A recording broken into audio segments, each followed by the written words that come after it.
Follow justice and justice alone, so that you may live and possess the land the Lord your God is giving you. Deuteronomy 16:20. We have breaking news from the West Philippine Sea. A China Coast Guard vessel and a Chinese Navy warship have collided near Bajo de Masinloc while chasing a Philippine Coast Guard ship.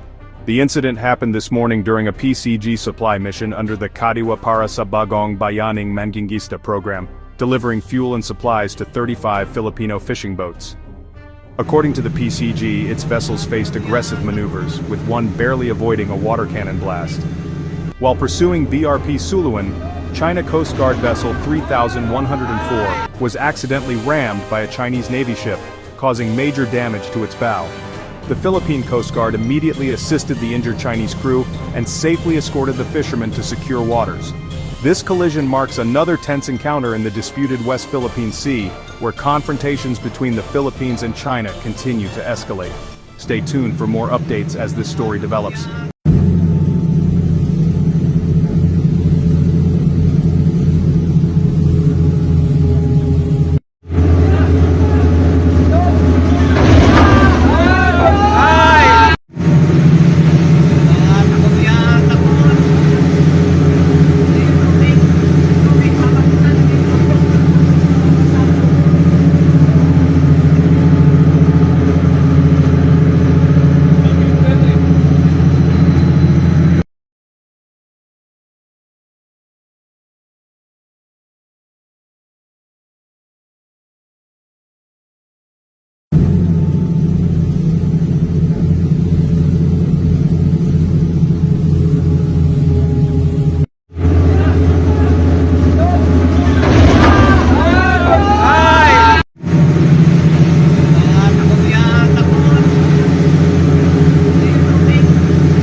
I can do all things through Christ which strengthened me.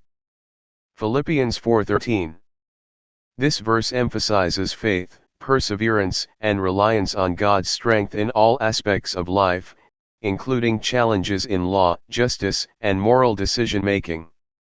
It serves as a reminder that with Christ's guidance, we can overcome obstacles, pursue righteousness, and uphold justice with integrity. Thank you for watching. Don't forget to like, share, and subscribe for more educational content. See you in the next video.